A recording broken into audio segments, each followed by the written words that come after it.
Hello everyone, in this video I will be sharing you Java interview question and answers which I have encountered in my career and how I have answered them when I have encountered those questions. And if you are an experienced guy, 101% there are chances that you will encounter these questions in all of your interviews. So let us start with the first question, that is, what are solid principles? So for that question, how do I answer?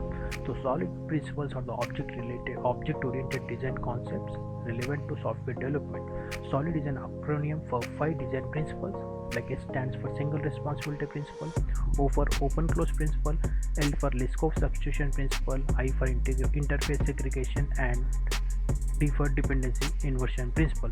And after that I will explain what does it mean by single responsibility principle. Like each class, according to single responsibility principle, each class should be responsible for single part or single functionality in the system. And O, like open close circuit principle, which states that software components should be open for extension but not for modification. Then comes list scope substitution principle. Object of a superclass should be replaceable with the objects of its subclass without breaking the system. And the interface segregation means like no clients or no class should be forced to depend on method that it doesn't not use. And fifth one, dependency inversion, like how high level modules should not depend on low level modules, or both, like vice versa. Like low level modules should not depend on the high level modules. Everything should be dependent on abstraction.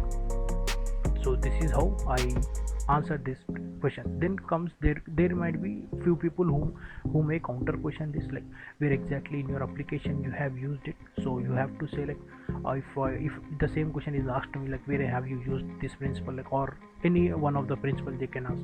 So where have you used single responsibility, like then at that time I explain them, like taking example of any of my service class that is related to customer. So all the customer related things we do that in that customer service class. Like there are departments, if at all department service is there, so only department related operations will perform there. So I'll give such kind of example. And there can be a complete counter question saying, have you ever seen that solid principles getting breaked in your application? Yes, there might be chances. I have seen, particularly in my applications, that in many classes we unnecessarily implement few interfaces. Like we need only few methods from that interface, but that interface will be having 10-15 methods, and in the implementation classes, in the implementation methods, will be directly writing one logger, or will directly writing one what I can say, a comment saying that this method will never be called, like that things we can see. So that time this gets breaked. So this is how I answer what are solid principles. Like coming to the next question, the next question is, what are OOPS concepts, or what are the main OOPS concepts? So I usually go with four things, like abstraction, encapsulation, polymorphism, and inheritance. So there are association, composition, aggregation as well, but mostly I go with these four only. Like what is inheritance? Inheritance is a process where one class acquires the properties of another. Encapsulation in Java is a mechanism of wrapping up the data and code together as a single unit. And here there can be a counter question, like how do we achieve encapsulation? So by using private variables and public setters and getters, we achieve the encapsulation. Then comes abstraction. What is abstraction? Abstraction is a methodology of hiding the implementation details from the user and only providing the functionality to the user. So what abstraction actually means, like we are hiding the what I can say, the complex logic from the end user, simply we can say that. Then comes polymorphism. Polymorphism is nothing but the ability of a variable or function or object to take multiple forms, like depending upon the object that it is acting, the method performs the same method acts differently. There are two types of polymorphism, also, like dynamic polymorphism and static polymorphism. So dynamic polymorphism, like at the compile time itself we know what will happen, which method will get executed.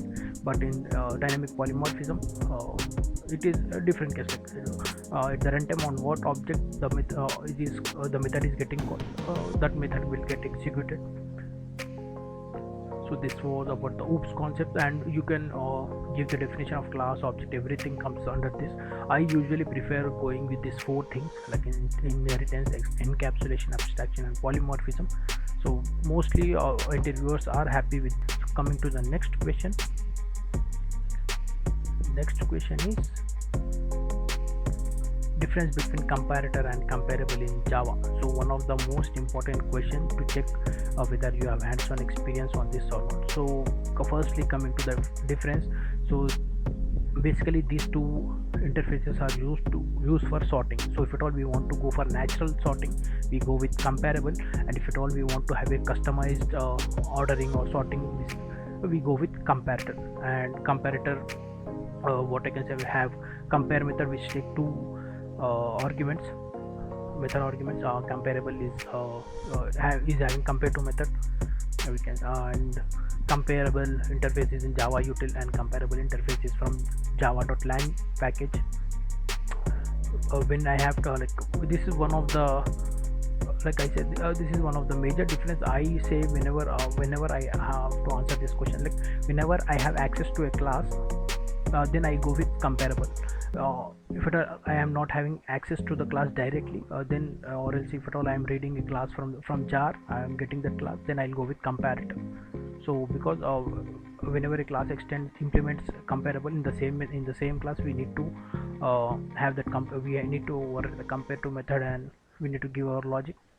But coming to comparator, we can have a separate class, and by mentioning the class type, we can have different comparator class altogether. So this is how I answer. So why? Coming to the next question. What is the difference between interface and abstract class in Java? So before Java 8, there were huge differences between between interface and abstraction. Like in interface we used to have only abstract method, but in abstract class we used to have both abstract and concrete methods. So now with the Java 8, what the difference has mostly erased. What I can say, the difference is minimized now, but still there are few things that remains. Like still a class can extend only one class, but it can implement different interfaces, multiple interfaces. And what I can say, we still don't have constructor inside interface, but we can have a constructor inside abstract class. And we can, if at all there is a main method, I think we can run even abstract class, but that is not possible with the interface. So these are the differences that I say whenever I have encountered this question. So this is about the differences. Coming to the next question. Difference between fail-safe and fail-fast iterators in Java. So as the name suggests, fail-fast and fail-safe. Fail fast, fail immediately.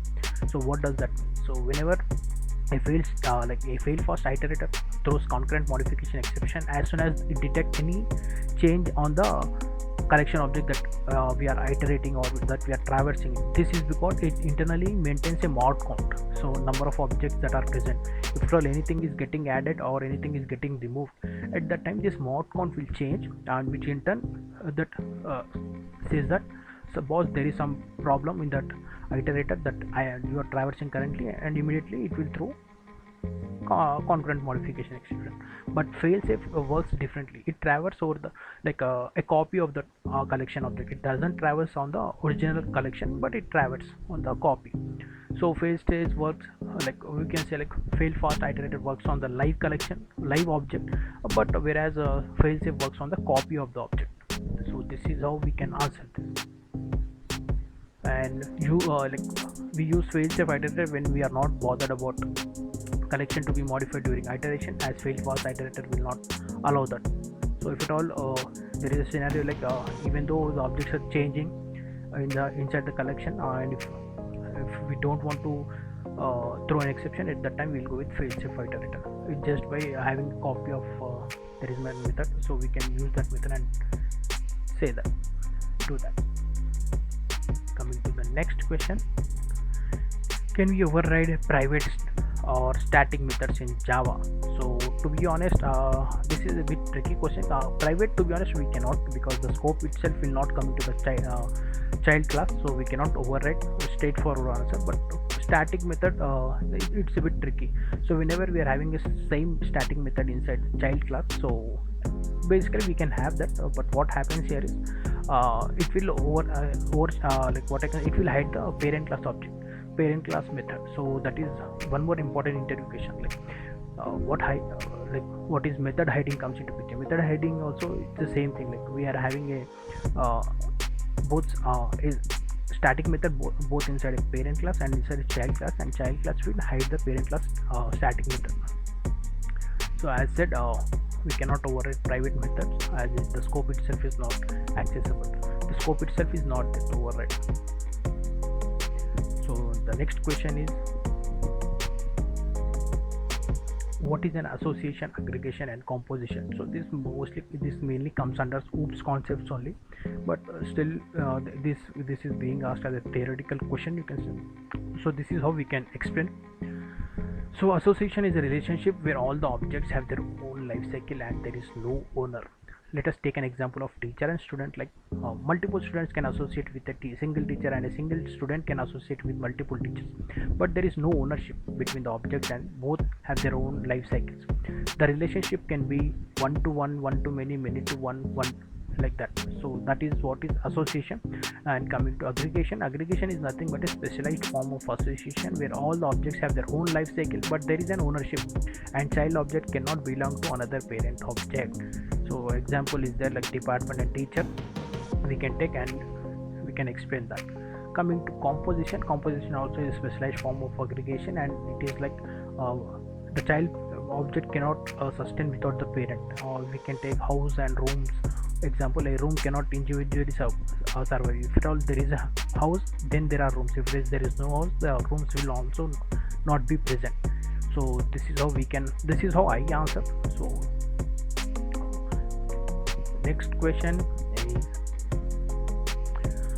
when do you override hash code and equals method? So most of that we directly say whenever we use hash map, we override hash code and equals method. But to be honest, it depends. Basically, like whenever necessary, we override this, especially if you want to do an equality check based upon business logic rather than object equality. Like if at all I am going to say like two employee objects are same only if their employee ID is same, so I will override hash code and equals method. In the equals method, I will write the logic like if at all these two content is same in the IDs, then these two objects that equals method should return true, and we are saying these two objects are equal. And one more point to add is also like overriding both this method is a must if we use them as a key in hash map. Like this is the first answer that people give, like whenever we are using something as a key, then we go for overriding hash code and equals method. Like as part of equals hash code contract in Java, when we override equals, we must override hash code as well. So that this is the answer that I give. Coming to the next question, like what is the impact, like what is the performance impact if at all we are not overriding hash code method? So basically hash collision, there are high chances that hash collision will happen. Like as per my knowledge, a poor hash function will result in the frequent collision in hash map, which eventually increase the time of hiding an object or getting an object on the hash map. But if at all we are using Java 8, this is minimized. Like after a certain threshold, instead of linked list, what we have like we use binary tree now. So which will like what you can say, like the performance a bit is increased, even though a poor hash code method is written as it is using binary tree, so it won't have that much impact. Coming to the next question, how does substring inside string work? So this is one of the important interview questions if you are having really 2 to 4 years of experience candidates. So how does it works? So basically substrings create a new object out of source string by taking a portion of original string. The reason why they ask this question is earlier to Java 1.7 this used to work in a different way. So whenever we used to do a substring method, it used to get what we can say, like hold the reference of the original character array, which means that even a substring of like a 2 to 3 character can prevent 1 GB character array from garbage collection by holding a strong reference there. So that was the problem in string substring method. So after this issue was resolved in 1.7, like now a new object is created. That is a drawback, but still like the above mentioned problem is resolved, like holding the strong reference is removed from the original character array. So this is about substring method. Next question is, what is try with resource in Java 7? Like basically in Java, this is one of the feature that was introduced in Java 7. So before Java 7 there was no auto resource management. Like we should explicitly close the resource whichever we are using. So usually it was done in the finally block of try catch statement. This approach used to cause memory leak at times when we forget to close the resource. But from Java 7 we can create resources in the try block and use it. Java takes care. Basically the resources are implementing auto closable interface, so that will take care of closing the resource automatically. So that is what is try with the resource. Instead of we concentrating on the closing of resource, the framework automatically take care of that. Explain about class loader in Java. One of the important question again. Java class loader is a program that loads bytecode program into memory when we want to access any class. We can create our own class loader by extending class loader class and overriding class load class and string name method. Like basically overloading class load class method, we can have our own class loader. So after that, basically there will be a counter question like what are the different types of class loaders. So coming to the different types of class loader, first one is bootstrap class loader. It loads JDK internal classes, typically loads rt.jar and other core classes. Then comes extension class loader. It loads classes from JDK extension directory, usually Java home lib ext whatever present in this directory. So those are loaded as part of this. Then comes system class loader. It loads classes from the current class path that can be set while invoking a program using class path command line options. So these are some questions that I wanted to share as part of this series, and there are many to come as the video is becoming big, so I thought of sharing it in bits and pieces. And thank you for watching. I hope you like this video, or this video might help you in cracking your interviews. Thank you for watching.